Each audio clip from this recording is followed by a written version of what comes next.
you didn't pay and you did stay. At first, I agreed when we went on the breakout room, but then I turned around and told her that I'd just leave. Have you paid off the money? Mr. Andrzejewski, is she choppy for you? I can't hear anything, Judge. Okay, I have her video kind of frozen, and usually that means they're Oh, about 10 seconds. Oh, she's I back. don't even. Okay. I don't see the video. I can't hear anything though. King, can you say something for me, please? Hello? Okay. All right, so we've got you coming through. And Miss King, you're number 12 on our calendar, 25D 11870. And do you swear any statements you make to the court today will be the truth under penalty of perjury? Yes. All right. I see an order that is dated July 7th. The agreement was that you were to pay $10,565 on or before July 14th. Um, if the payment is not made, the plaintiff can recover a judgment in the amount of $9,020 and some change.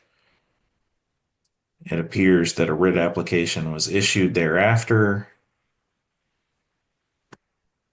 and the tenant was ejected. Do you agree with all of those things I've just stated? At first, I agreed, but when I went to the breakout room with the attorney, I told her that I was just going to leave. But when she came back into court, she told the lady that she could give me the 14. Because I told her it was impossible for me to come up with $10,000. So I told her I would just move. But when I was applying for apartments, already they put that up like a day after we went to court and said that I had a judgment on me Well, it's a pretty new the same day. case. Have you paid off the money? No,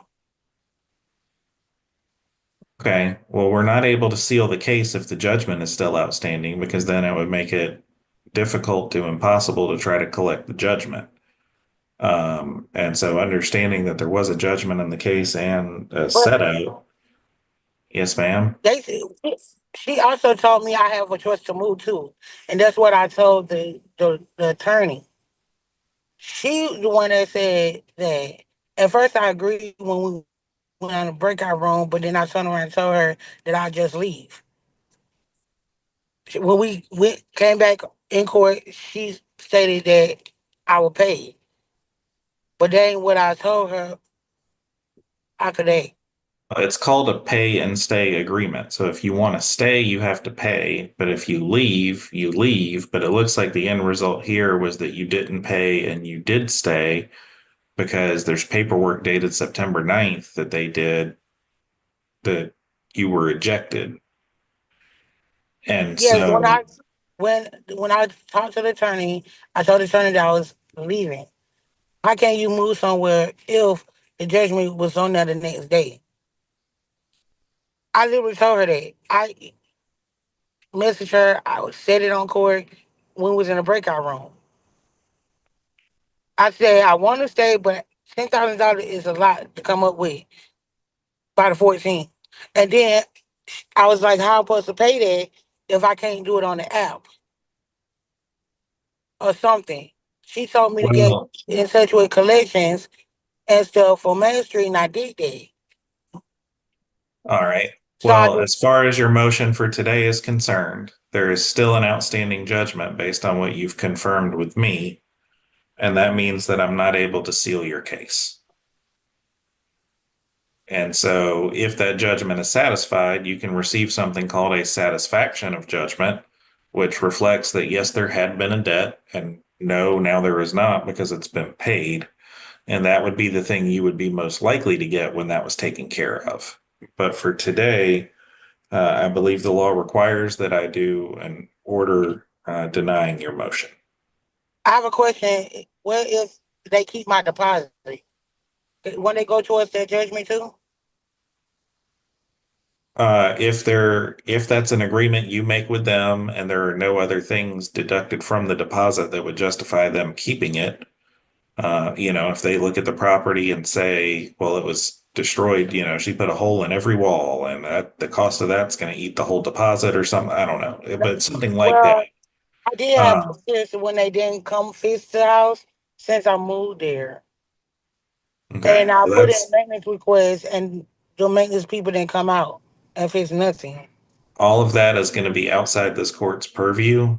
What we're here for today is just this motion to seal. And what I can tell you is that based on the procedural history of the case and the state of the judgment, there's nothing we can do about that. As far as the payment of the judgment to try to get back out of the hole, you can talk to them about it and see what arrangements they can make with you to try to resolve that issue. And they might be able to do things like deal with the deposit or things of that nature to come to an agreement with you to help work that amount down.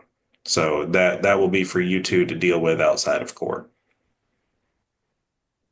So do I need to talk to the attorney or Main Street? Because I don't have no specific person to talk to for Main Street.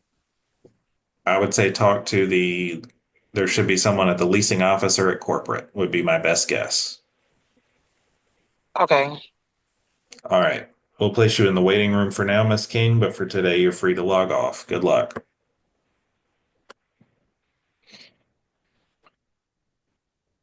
All right. Mr. Andrzejewski, did you have any others on today's calendar? No, Judge, that's it. All right. Well, I will prepare the orders for this one. And so you are free to go. Thank you for being with us. Thank you, Judge.